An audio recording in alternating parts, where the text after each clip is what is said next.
Welcome to this Modern Church conversation. We are hosting a series of conversations to explore really the middle ground between this third space for theology that we like to call it, which is the space between academic theology on the one hand and ecclesiastical theology, or the theology that happens in the church, on the other. So Modern Church as an organisation has been, for its whole history since the late 19th century, a proponent of liberal, progressive, critically engaged theology. And the conversation today with Father Jarel Robinson Brown is really a great opportunity to explore our current context and why it's particularly important now that we resource that third space. So a big welcome to Jarel, who is a priest, a vicar of St. German's Church, or St. German's Parish in Cardiff. He's a writer and a scholar, particularly interested in early Christianities, and he is visiting scholar at Sarum College and a visiting fellow at Regent's Park College in Oxford. So welcome, Jarel. Great to Thank have you you. so much, Alison. It's wonderful to be here, and thank you for the invitation. Great. Oh, and I should have said I'm General Secretary of Modern Church, Alison Webster. So great to have you with us. So, Thank you. Jarel, you wrote a blog for Modern Church a little while back, which had a fantastic response, so many views. In fact, more views, I think, than any other blog to date, which Oh, is interesting given that its theme was very much this theme of who are the theologians and what on earth is theology. And so let's start with that question of why is it that so many people feel disqualified from theology? Um, to start with, can you tell a story of when you've heard a person say, I'm not a theologian, but. mm. Many times. I think it's such a great question and a really important conversation. I've heard lots of people who might work in the area, say, of religious studies, or who might be people who are preachers or lay ministers, or just kind of mature disciples, really, people who've been following Jesus and trying to um, be faithful to God in their own way and in their own context. Who, when I bring up the fact that I really believe everyone who prays is a theologian, they really try and kind of push back and say, well, I'm not a theologian, but I do think deeply about X, Y, and Z, or I do like reading whatever it might be, or there was a sermon I preached once, they might say, where we really kind of got into what we might call atonement theory, what happened on the cross. Um, but what I think they're really saying is that they're not professional theologians, and they kind of want to make this distinction between professional theology and other theology. And I really, when I say that everyone's a theologian, if they're a person of prayer, um, is that they're a professional theologian? For me, there's no disjunct, there's no disconnect. It's one thing only. There's no such thing as professional theology, I don't think.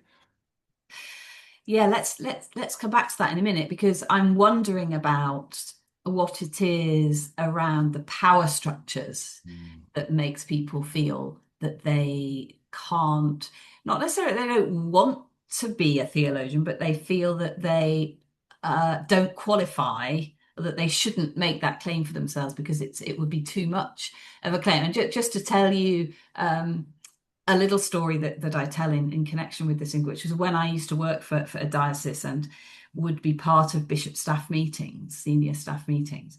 And there was one occasion when we were thinking through the theological underpinning of a diocesan strategy, which Right. you often have, right? And one of my colleagues, who's not ordained, very, I mean, but a very accomplished person within Yeah. her area of expertise, who said, well, it's for Bishop John, it wasn't, it's for Bishop John to do the theological thinking, and then we can work out what that how that works itself out Mm. in our work. And I felt myself really kind of bridling against that. And I think I said, I don't want I mean, I'm a Methodist by tradition, so I don't want a bishop to do my theology for me. Really? It felt in that moment, even in amongst a group of senior staff within a diocese, there was still that sense that it was the bishop's job or a senior clergy person's job to do theology and not a lay person's job to do theology.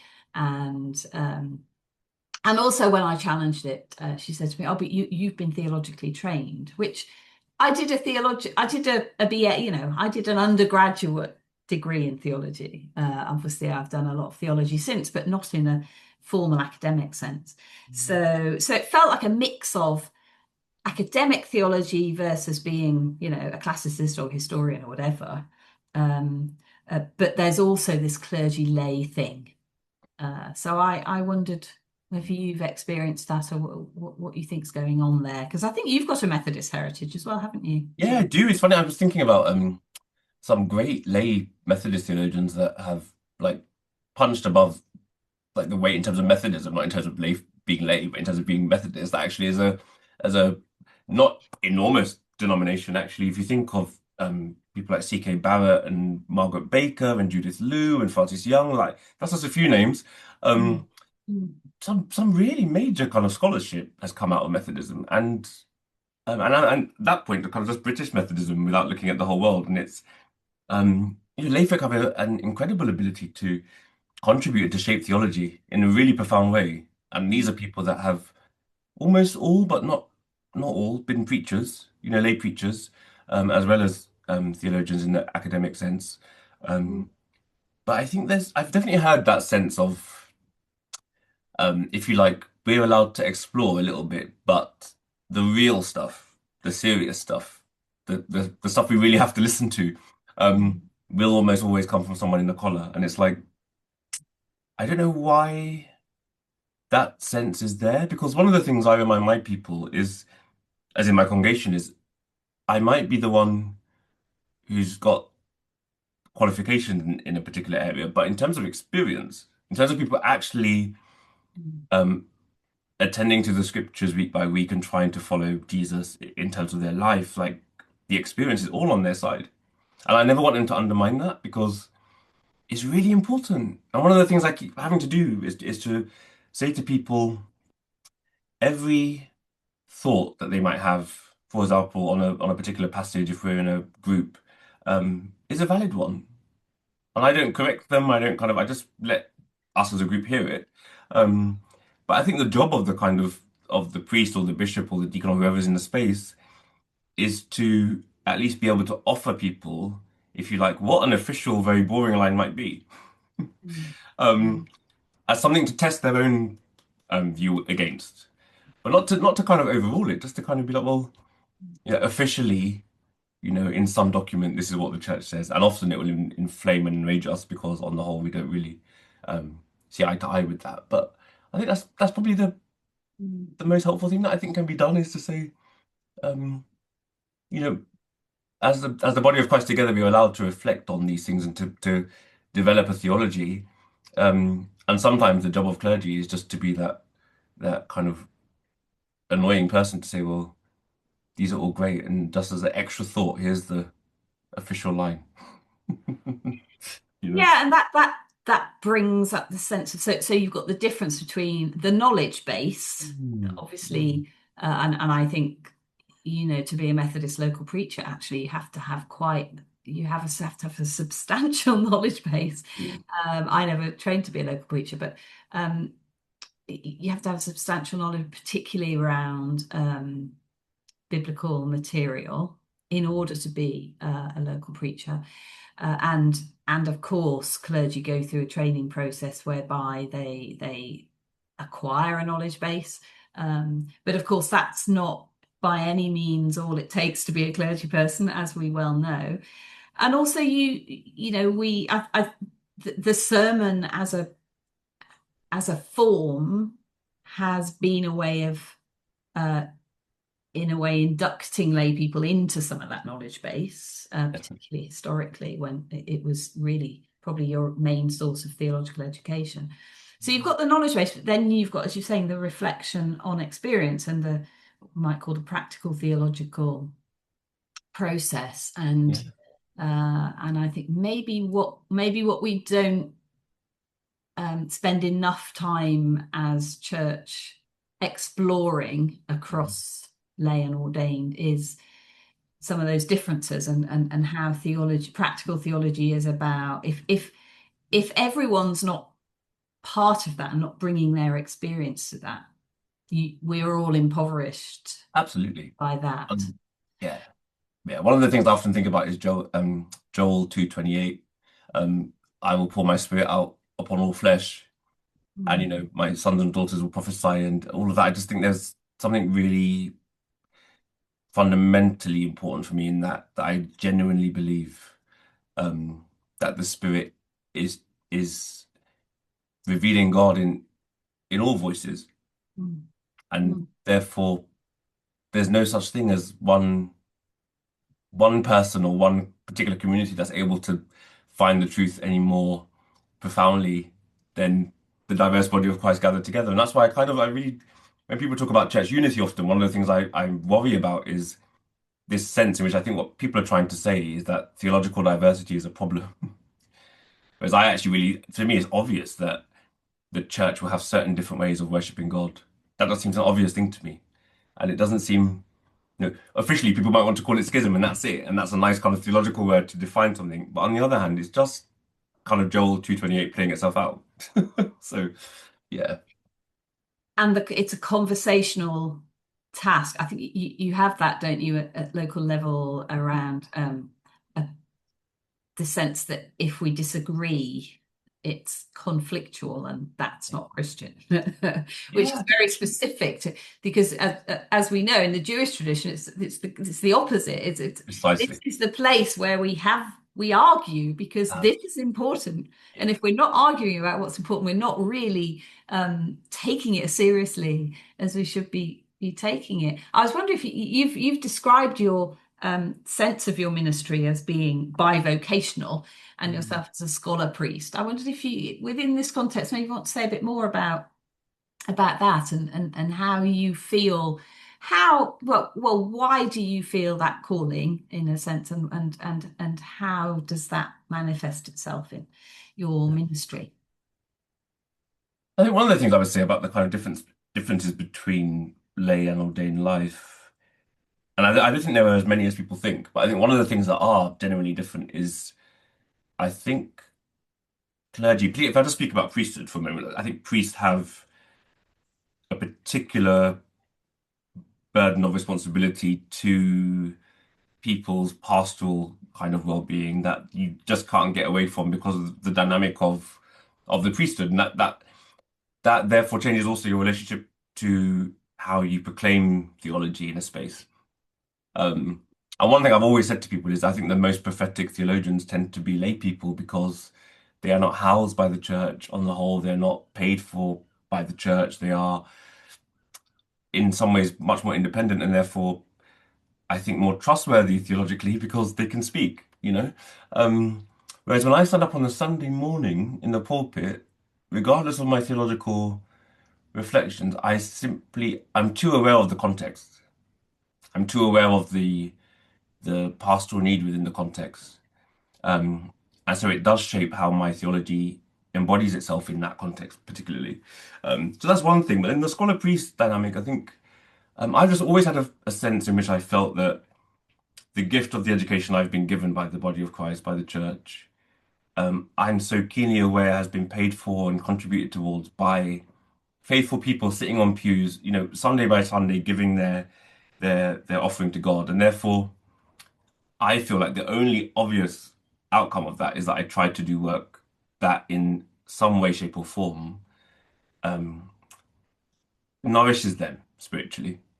And not just in terms of spirit, but in terms of mind and body, really. So whilst that doesn't tend to happen for me from the pulpit, particularly because I think it's not quite the place, I do like to offer people the opportunity to read texts that I think they might not ever come across. So like to mention something like Augustine's Confession and say, we could read this together, because one of the things I always remind people is that all of these big theological names from the past that we mentioned that people sometimes are afraid of engaging with were doing their work for the laity, right? Fundamentally, they were just pastors too. Before they were theologians, they were just pastors. And so um, I feel like I want to kind of reattribute, give back that content um, to the wider body of Christ. And I've always felt that vocationally, that's one of the things that part of my priesthood is about, that deep thinking, not for its own sake, and the deep reading, not for its own sake, but to give God's people a sense of who they are, really, and a sense of how to navigate the world. That's a really interesting set of issues, Jarel, and I really warm to that sense that it's a responsibility to kind of hold together those different strands. And I'm wondering, just to push that a bit further, when you make decisions about which texts or things you want to bring to the congregation, is that inspired by the pastoral context that you're perceiving, or does it come from another set of considerations, or is it a mix of and does the prophetic come in there about, well, I think actually it would be really good if people were introduced to this, or is it a mix of all those things? I think it's a mix. I think if I'm being really honest, I also share with people what are my favorite things. So, for example, for Lent this year, we're doing Sarah Coakley's small booklet on the cross and the transformation of desire. And I can already see my people kind of coming alive to the fact that the feminist in Sarah Coakley really does come across. And yesterday, one of them was saying to me, even if you never told us the author's name and identity, you can really tell this is written by a woman. And it's lovely for me to see some of the older women and younger women in my congregation coming alive through that, and really kind of relating and sharing in their own experiences of their feminine identity in relation to God. Because that's exactly it. That's exactly what I want, is to say, um, even my relationship to theology is restricted by who I am. So here's another voice that I think can speak to both of us, actually. And I think it's also shaped by what I think is going to be genuinely beneficial. So, I chose the Coakley text because they're from her sermons given at Ely Cathedral on Holy Week, but they touch on the real stuff of horror, betrayal, humiliation, sacrifice, fear. So just the real human stuff, in the same way in which Augustine's Confessions, I think, rather than City of God, Confessions are just someone trying to work out what it means to be loved by God and to love God back, which everyone can relate to.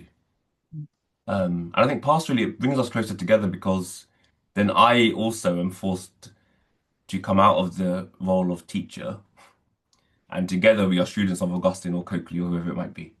Um, and so often my mind is blown open by something that, one of the faithful say that I've not ever thought about. So it's that feels like a learning together with, Absolutely. rather than a teaching, and that actually the insights and experience that each of the different people within the congregation is bringing to that is challenging. Yeah. Which is the undoing of clericalism, I think, for me, a little bit, and therefore enables people to realize that our own relationship, priest to people, can be much more real and equal and honest. I think it can be honest, because I sometimes often have to say I don't know. They'll ask me something that I have no idea. Actually, can't tell you. And I think that's really healthy. And honest is such a great word in this context, isn't it? Because I think a lot of what lay people and our speakers want perceive as being at work within the structures is this sense that certain things are hived off, or you have to be dishonest about things that would be disruptive, or and you just have a sense that there's a whole load of power dynamics going on that you have no access to. Whereas if you're in a local context where you can honestly express your questions and your thinking in relation to a common thing that you're studying in that sense. And I remember that when I ran for a short time exploring theology at Sarum, you you would get students on that course who were quite, in some cases, quite angry and resentful once they discovered all there was to be studied. Yeah. And they would say, how come in 50 years of what was one lecture, 50 years of going to church, nobody ever told me there was more than one way to interpret Genesis 1. Yeah. And so there's this whole treasure trove that's been kept from us. And it feels like that's not what's happening in your local context. No, no. And I think for me, there's a genuine sense in which I would label that kind of holding on to the treasury as genuinely sinful. And I think there's a dishonesty as well about the fact that, I think Christianity is very hard to make sense of. I think we're not honest enough about that. Actually, just if we just take Jesus, for example, in this, human and divine thing, that's really complicated. It's really complicated. But we don't even, we baptize people and confirm them, and I would say even ordain them often, and they're still not able to ex kind of explore that or express that in a way which is intelligible, partly because often they're not given the resources to do that, right? And I think the beautiful thing about sharing some of these texts with people is that the other thing it shows is just how easy it is for all of us to commit heresy, if you want to use that language, because all that heresy is people thinking um honestly about really complicated things. So of course you get it wrong, and that's okay.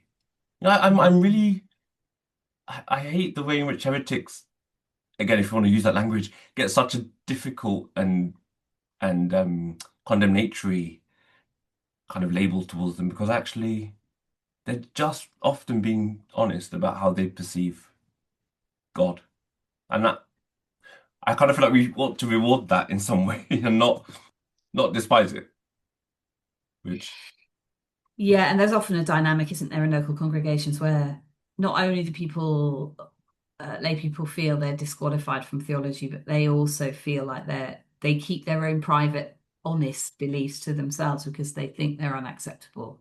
yeah. Or, I don't believe the right thing about the divine and the human, Jesus Christ, or I don't believe the right thing about what's going to happen to me when I die, or Yeah, I don't do the right thing. So I think that's another whole dynamic to this, isn't it? About um, who's who's who's doing a theology is doing it right. exactly. And I think there's really something powerful there about um, as a priest scholar, really holding on to the fact that if you take the scholar part seriously, I don't think you should ever be defensive about truth, if you want to have a term like that about things, because actually, genuine scholars are humble about the fact that they are still being formed by their subject, you And the know. more you know about even one tiny aspect of theology, the more you realize you don't know, No, that's ideally. so true. It's so true, you know.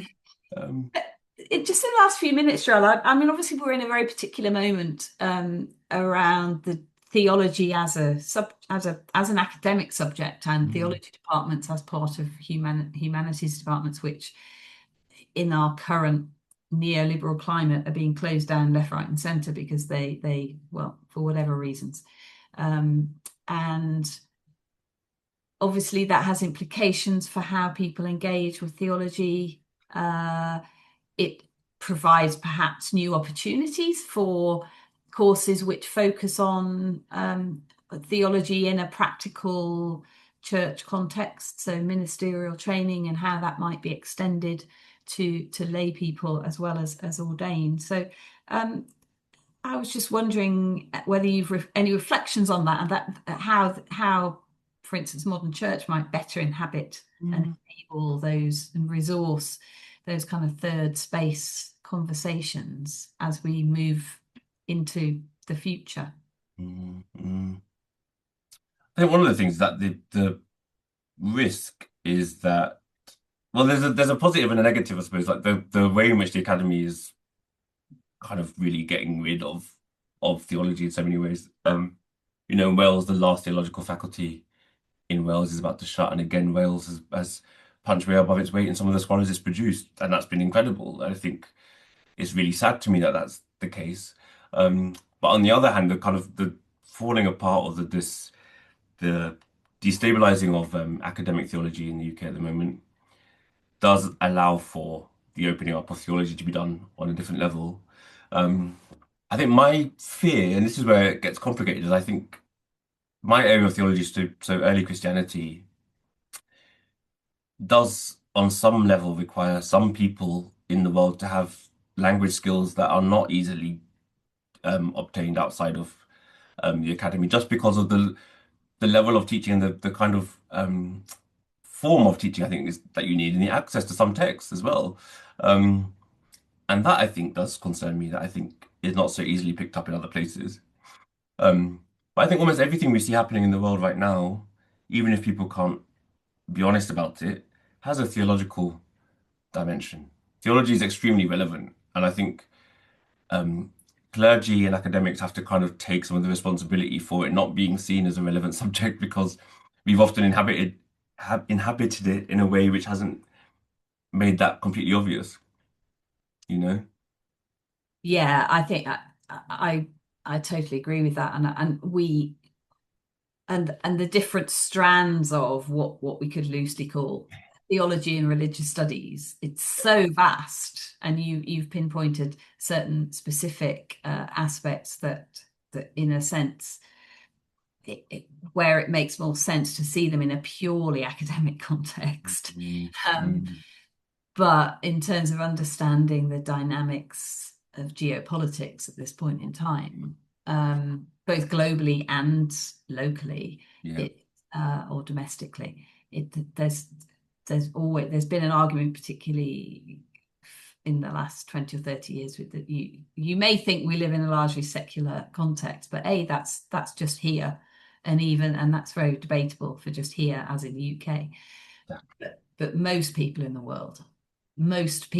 the world Yeah. believe, have a religious belief Yeah. system, which is the very meaning of their lives. And if Truth. we're not engaging with how to understand that, Mm, then we really are going to be in very difficult waters. So I think so. Yeah. And there's some of the virtues that kind of come up as topics in a particular religious thought system that not everyone within that religious system readily accepts, like forgiveness, for example, or love or charity. It's really helpful, I think, to have those reflections in the wider world because actually they can still say something to um, communities and cultures and contexts that are working through all of that. And I think even the mistakes of religion, the errors of religion, are useful to society as well. And that seems to me a real shame to lose that. yeah. Um, and that long thought.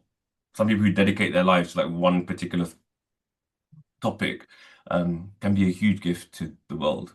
Um, Yes, it's interesting, isn't it? I'm sure there would be examples of areas of thought that seemed very, very highly over specialized at one point in time, but now at a different point in history, suddenly without that in-depth thinking about that one thing, a whole civilization might fall. yeah, That yeah, maybe not. So that's probably an argument for the for a PhD systems that may seem highly arcane, but actually will come in a communal understanding of knowledge, will come into their own at some point. So, absolutely, absolutely. And won't be for everybody, but will be for that person, and that's okay. Yeah, mm. it's Thank you so much for this conversation, Jarel. that's fine, We no need to problem at all. stop. Half an hour went very God, fast. wow. But thank you so much for your input. Thank you for this conversation as well. Thank you.